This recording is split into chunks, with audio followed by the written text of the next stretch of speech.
भगवते वासुदेवाय। ओम नमो भगवते वासुदेवाय।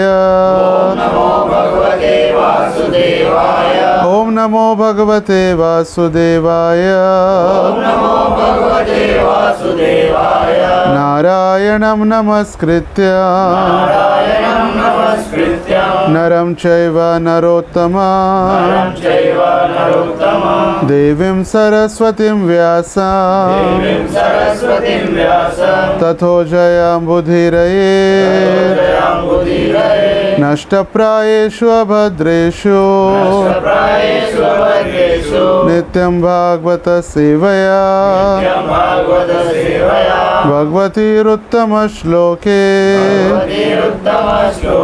भक्तिर्भवति नैष्ठिके। कृष्णाय वासुदेवाय देवकीनन्दनाय च नन्दगोपः कुमाराय गोविन्दाय नमो नमः। हरे कृष्णा। सभी का आज के इस दीपदान कार्यक्रम में हार्दिक स्वागत है। आज कार्तिक का पहला दिन, कार्तिक महीने का पहला दिन आज हम मना रहे हैं। कल शरद पूर्णिमा हुई और कल ग्रहण भी था।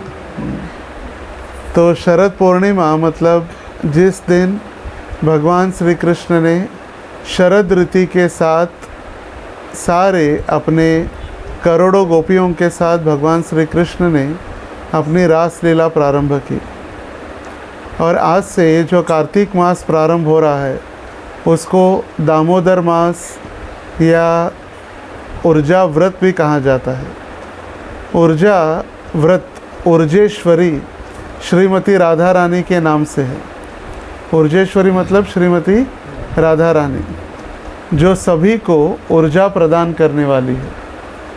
और जैसे भगवद गीता में भगवान कहे, मासाणाम मार्गशीर्षो अहम, सारे महीनों में मार्गशीर्ष महीना मैं हूँ। मगर भगवान का प्रिय महीना यदि कोई है तो फिर ये कार्तिक है। जय वृषभानु जय कीर्तिदा सुंदरी। वृषभानु और कीर्तिदा की पुत्री श्रीमती राधा रानी है। कीर्तिदा मतलब कीर्ति प्रदान करने वाली, और राधा रानी का नाम है कीर्ति, और राधा रानी के नाम से ये कार्तिक महीना है। तो ये कार्तिक महीना सारे वैष्णवों में अति प्रसिद्ध और तपस्या करने हेतु या भगवान को प्रसन्न करने हेतु ये सबसे महत्वपूर्ण ये महीना है। जैसे हम कहते हैं लोगों के पास कभी मिलने के लिए वगैरह जाते हैं तो लोग कहते हैं महाराज मरने के लिए फुर्सत नहीं है। मरने के लिए फुर्सत नहीं तो कहाँ से भक्ति करे। तो जैसे होते फैक्ट्री सेल वगैरह चालू होते और उस फैक्ट्री सेल में सारे फैक्ट्री का जो स्टॉक है वो एक साथ सेल में दिया जाता है। तो ये कार्तिक महीना वैसे कार्तिक ये सेल है सारे भक्तों के लिए, पूरा एक महीने का सेल।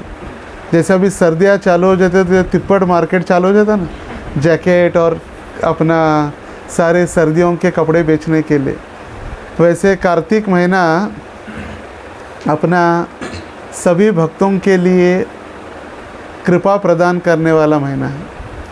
तो ये महीना बाहर के जगत में भी, सनातन धर्म में और वैष्णव पद्धति में भी बहुत प्रसिद्ध है, क्योंकि इसी महीने में दिवाली है, भाई दूज है और अलग अलग कार्यक्रम है, गोवर्धन पूजा है और अलग अलग उत्सव है।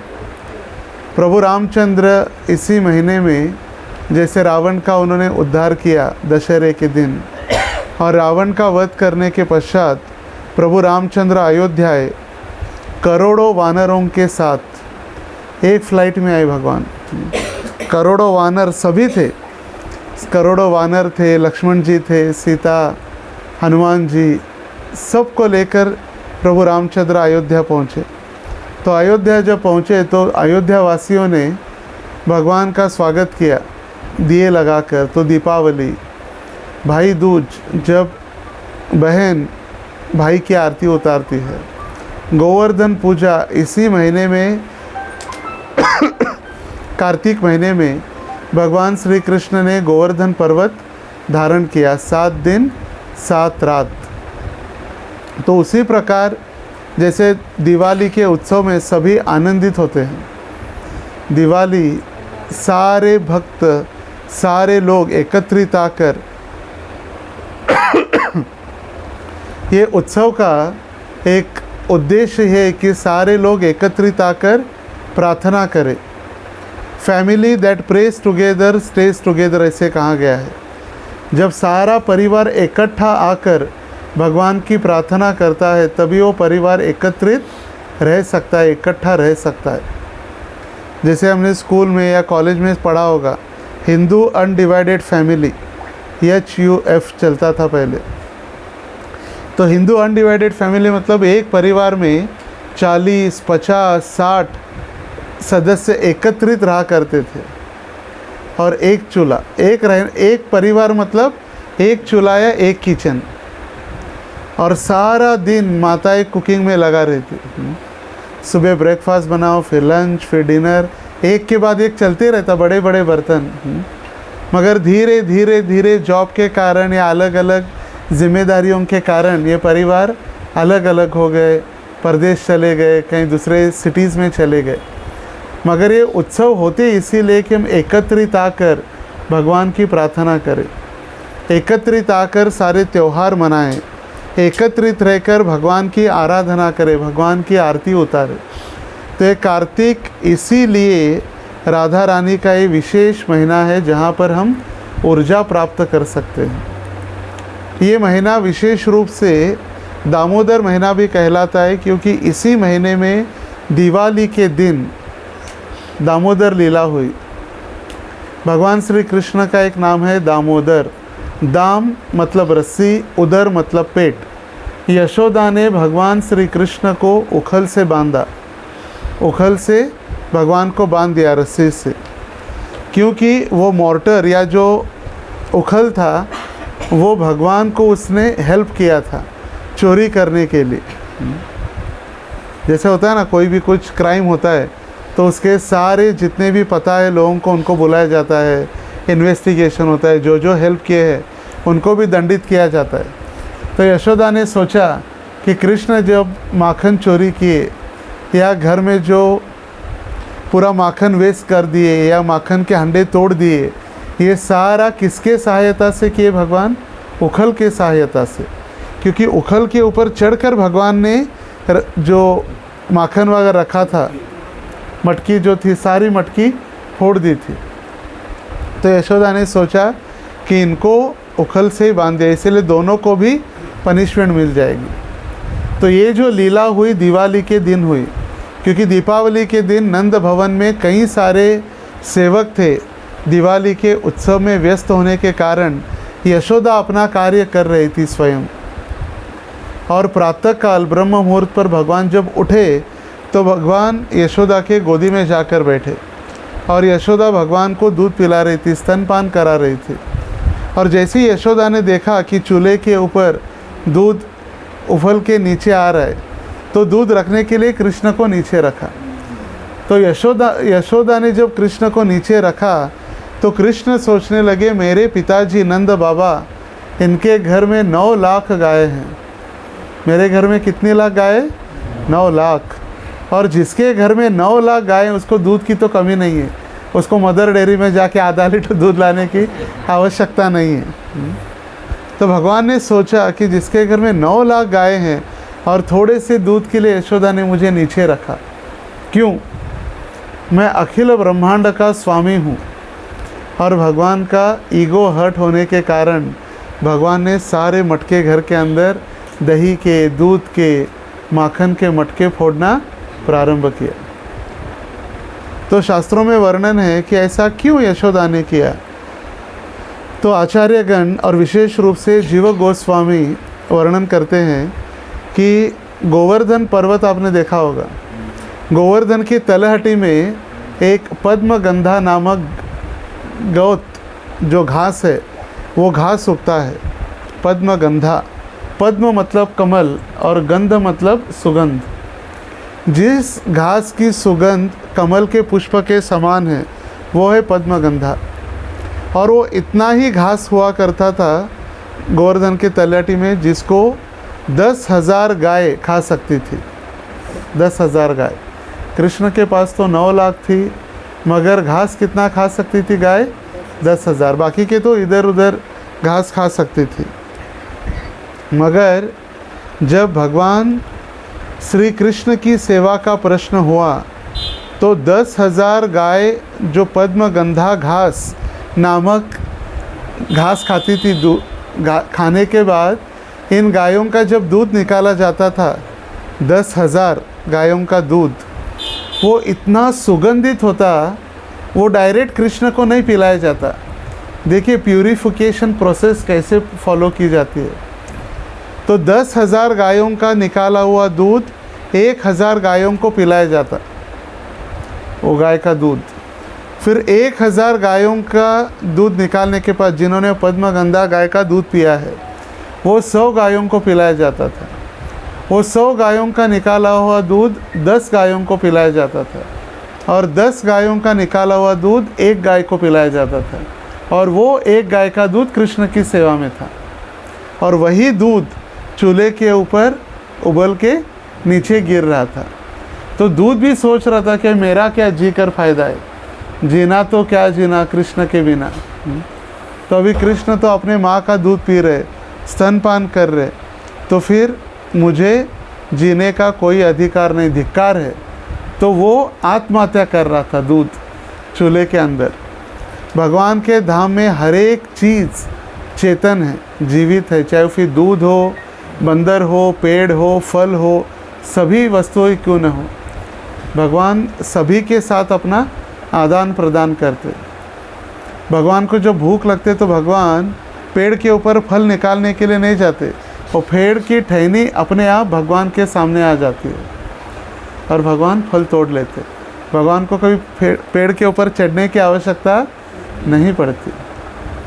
तो ये जो लीला हुई वो दिवाली के दिन, मतलब जिस दिन हम लक्ष्मी पूजन या अमावस्या के दिन पूजा करते उस दिन हुआ। तो उसी दिन ये लीला हुई, इसलिए हम पूरा महीना ये दामोदर मास के नाम से प्रसिद्ध है। कार्तिक महीना या दामोदर महीना। और इस मास में भगवान की लीला का ये स्मरण करने के लिए जो यशोदा दामोदर के विग्रह है, जो यशोदा कृष्ण को उखल से बांध रही है, ऐसे कृष्ण को हम याद करते हैं, उस लीला को याद करते हैं। और वो लीला सत्यव्रत मुनि ने लिखी है, जिसको कहा जाता है दामोदर अष्टकम। नमामीश्वरम सच्चिदानंद रूपम लसत कुंडलम गोकुले ब्रजमानम। नमामि ईश्वरम, मैं ऐसे ईश्वर को प्रणाम कर रहा हूँ जिनकी लीला सारे ब्रज में प्रसिद्ध है, जिनके पीछे यशोदा छड़ी लेकर भाग रही है, और वो छड़ी को देखकर सारे ब्रह्मांड को भयभीत कराने वाले भगवान, वो एक छड़ी से भयभीत हो रहे हैं, और रोने के कारण उनके आँखों का काजल गालों के ऊपर आ गए। उनके ओठ बिंब फल के समान है। बिंब मतलब एक लाल रंग का फल होता है, छोटा सा, जैसे ऑलिव होता है ना, ऑलिव ग्रीन या ब्लैक होता है, ये बिंब रेड होता है। तो भगवान के ओठ बिंब फल के समान है। वो रो रहे, यशोदा उनकी पीछे पीछे भाग रही है। यशोदा के सर के ऊपर जो पुष्प है वो सोच रहे, अरे हमारा कितना सौभाग्य है कि हम यशोदा के सर के ऊपर है, मगर हमारा भाग्य तो उनके चरणों में होना चाहिए। तो फूल नीचे गिर रहे यशोदा के चरणों में। ये लीला प्रारंभ हुई ब्रह्म मुहूर्त में, सूर्योदय से 1.5 घंटा पहले ब्रह्म मुहूर्त कहा जाता है, मगर कृष्ण पकड़ में आए शाम को संध्या काल के समय में। पूरा दिन यशोदा उनके पीछे भाग रही थी, और यशोदा थोड़ी हेवी भी थी, हट्टी खट्टी, तो यशोदा थक भी गई थी। और यशोदा के चेहरे के ऊपर जो पसीने की बूंदें ज़मीन के ऊपर गिर रही थी। यशोदा थक गई और इसीलिए कृष्ण को दया आ गई, और फिर कृष्ण अपने माँ के प्रेम से बंधे, किसी रस्सी से नहीं, रस्सी से तो बंधे को तो दिखाने के लिए। और इसीलिए सत्यव्रत मुनि प्रार्थना कर रहे कि मैं सबसे पहले उस उदर को प्रणाम करता हूँ और रस्सी को प्रणाम करता हूँ। उस रस्सी को जिन्होंने आपके पेट को बांध दिया। ये आपका पेट साधारण पेट नहीं, इसमें अनंत कोटि ब्रह्मांड निवास करते। और ऐसे रस्सी को, ऐसे पेट को, ऐसे उखल को, और सबसे बाद में फिर आपको भी, नमो अनंत लीलाय देवाय तुभ्यम, ऐसे अनंत लीला करने वाले भगवान आपको मेरा प्रणाम है। नमामीश्वरम प्रणाम कर रहे, और लास्ट में भी प्रणाम कर रहे। तो ये दामोदर महीना है। तो दामोदर महीने में कई सारी महत्वपूर्ण बातें बताई गई है। वैसे बहुत सारे नियम बताए गए, चटाई के ऊपर सोना है, बेड का उपयोग नहीं करना है, और इससे बहुत सारे नियम हैं। कई नमक नहीं खाते, तेल नहीं खाते, मगर हम सभी वैष्णवों के लिए नियम बताए कि हर रोज़ जल्द से जल्द उठने का प्रयास करें, ब्रह्म मुहूर्त में, मतलब सूर्योदय के 1.5 घंटे पहले।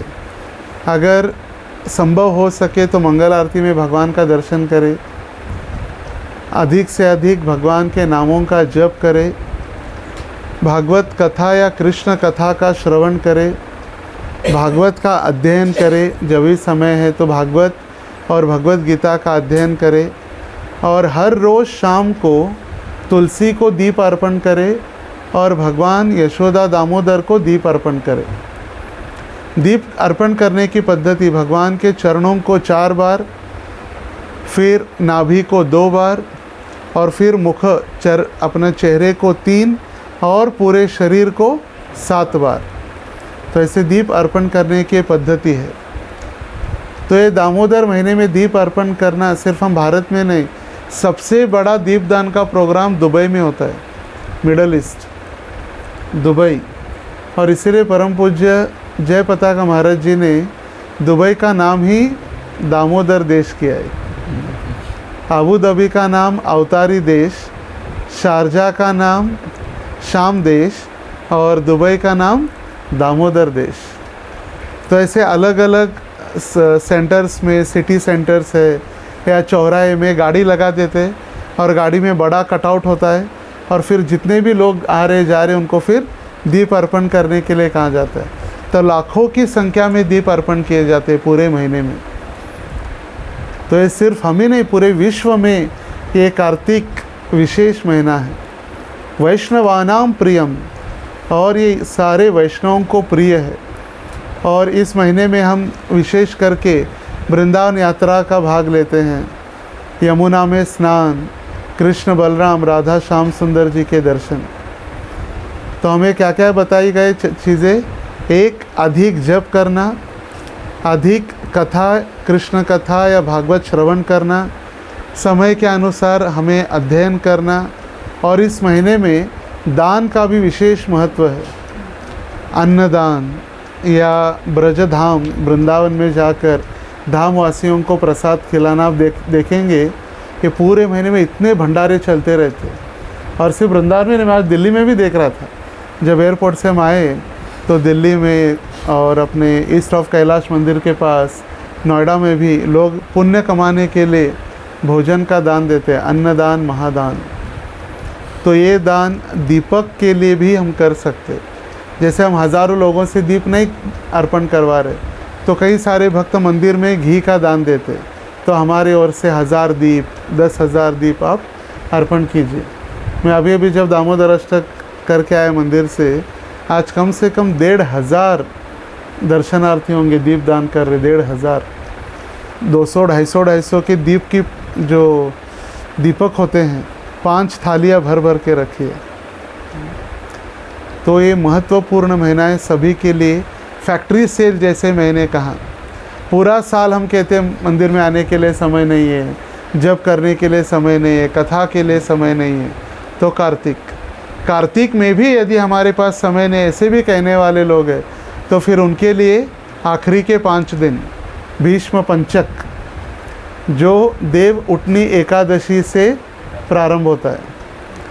इस बार 23 नवंबर को है देव उठनी एकादशी, कार्तिक एकादशी भी जिसको कहा जाता है।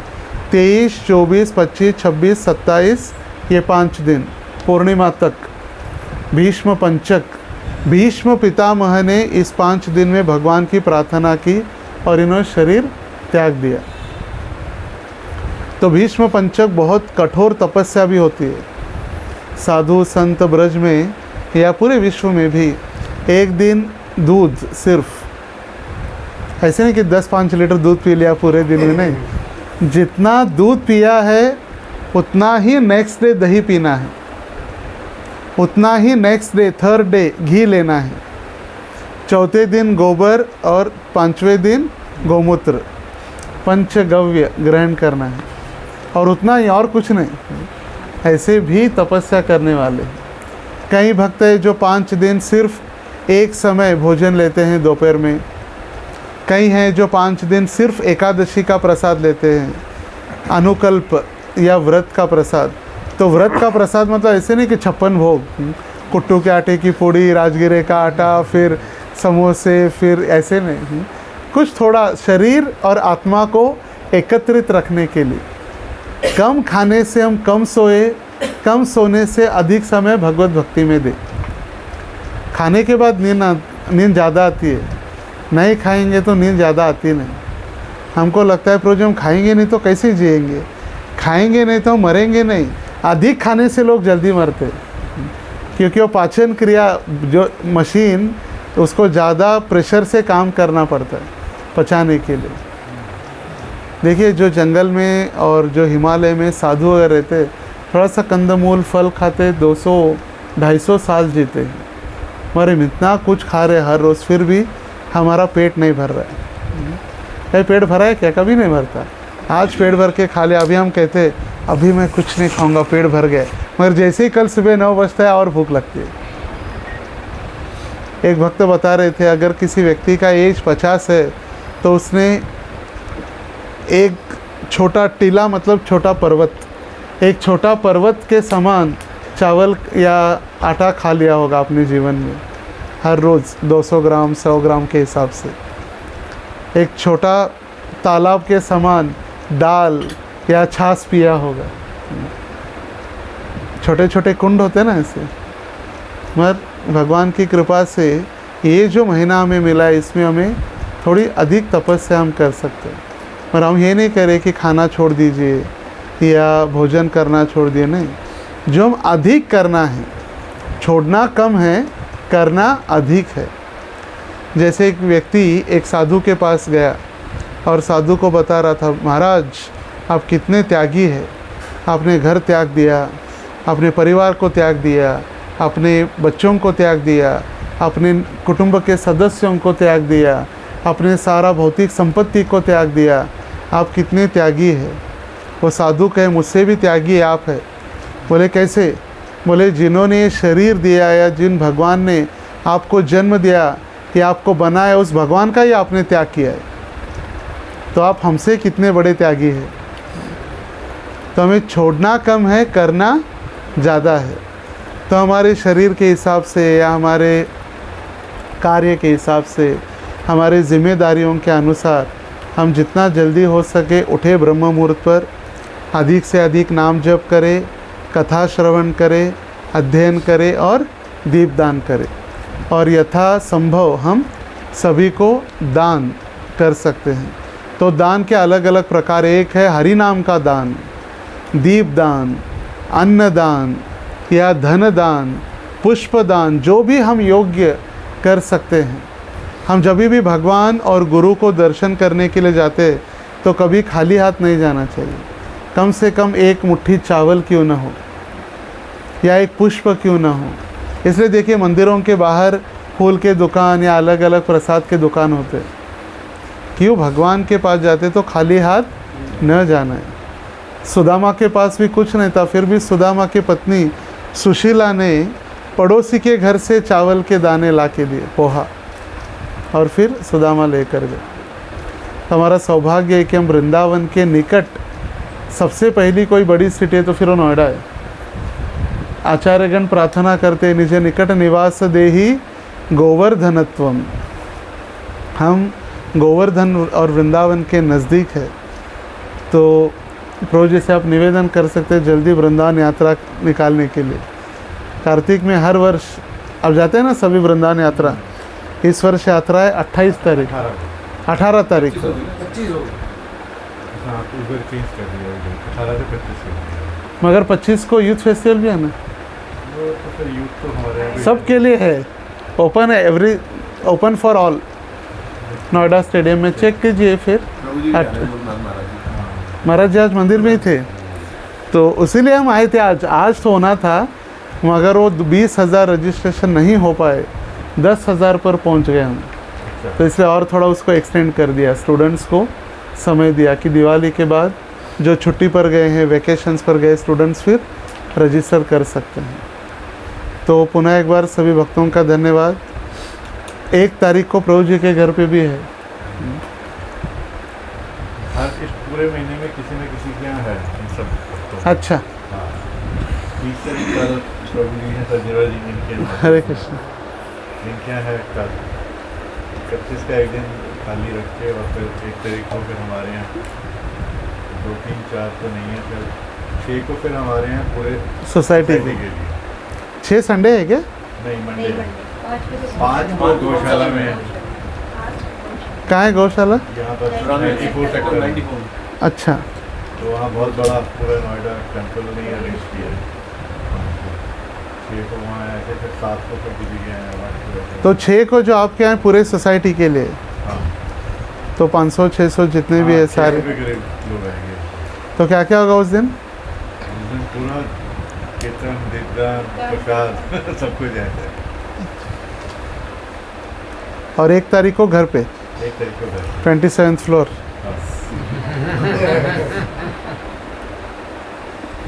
तो बहुत बहुत धन्यवाद। अभी दामोदर, आप रुकिए तो अच्छा है हमारे लिए। यस, प्रयास करेंगे। अगर वृंदावन में गया तो अभी 1 तारीख को फिर मैं वही अभी चर्चा कर रहा था। अभी जो कल लेट वृंदावन जा रहा, जल्दी निकल के फिर 1 के शाम तक पहुंच सकते हैं। 7 बजे होगा ना?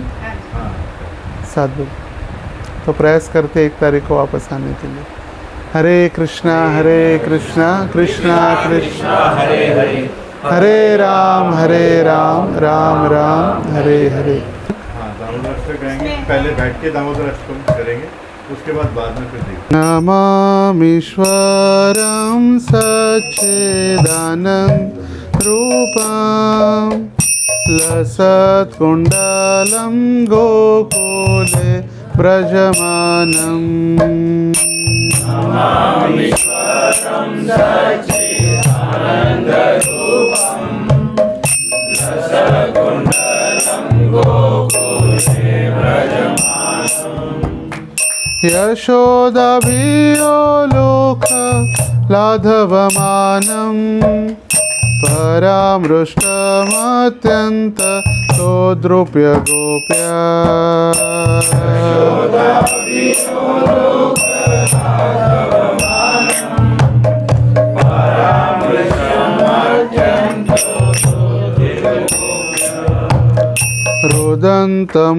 रुदन्तमोर्नेत्रं युग्मं रुजन्तं कराम्भोजयुग्मेन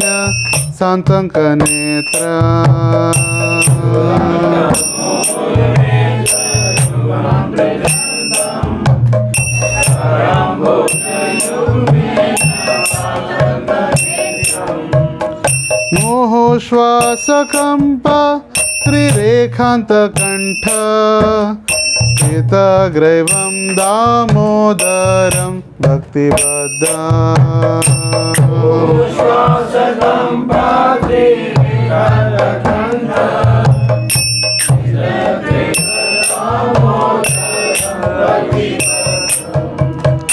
एते दृक्स्वलीलाभि आनन्दकुण्डे स्वघोषं निमज्जन्तम् आख्यापयन्तम्।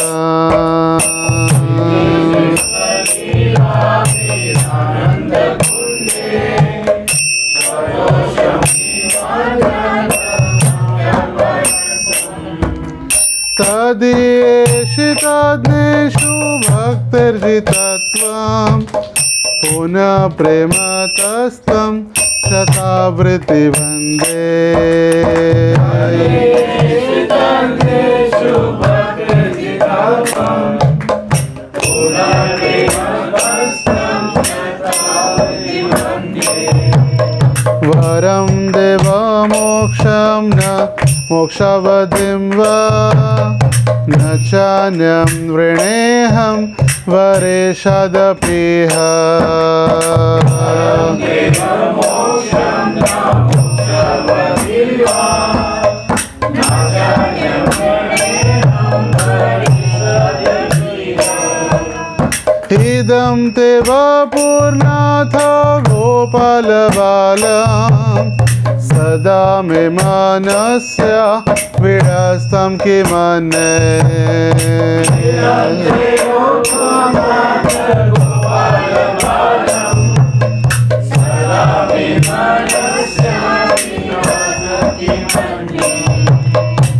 इदं ते मुखाम्भोजम् अत्यन्तनीले वृतं कुन्तले स्निग्धरक्तैष गोप्य Idam te mukam bhojam-atyanta-nile Vratam kuntale snigdha-raktasha-gopya मोहोषुमितं बिम्बरक्तधरं मे मनस्य वीरस्ता मलं लक्षलाभे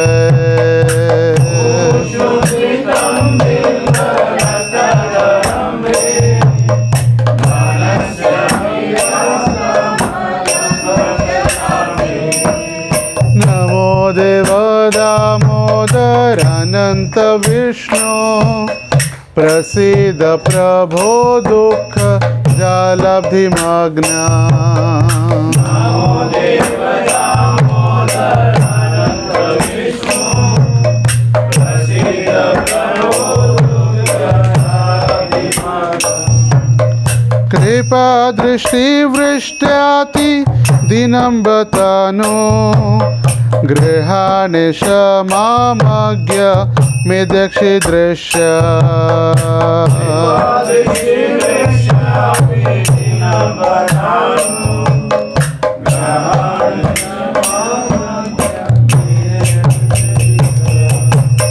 कुबेरात्मज बद्धमृतैदयद्वत् त्वया मोचितो भक्ति राजो कृतौ च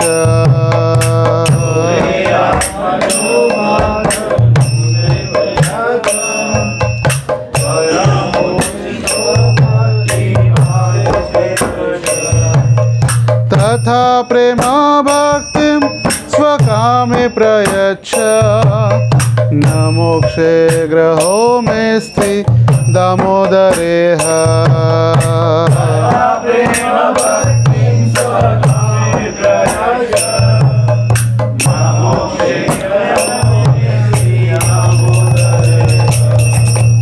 नमस्ते सुदाम्ने स्फुरब्दीप्तिधाम्ने त्वदीयोदरायाथ विश्वस्य धाम्ने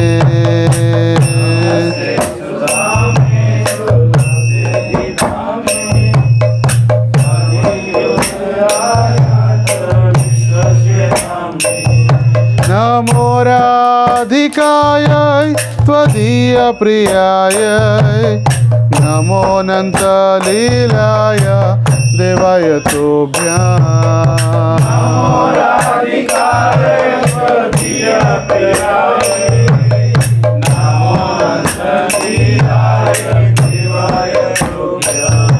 नमो राधिकायै त्वदीयप्रियायै नमो अनन्तलीलाय देवाय तुभ्यम् Namo Radhikaya Tvadiya Priyaye Namo Ananta Leelaya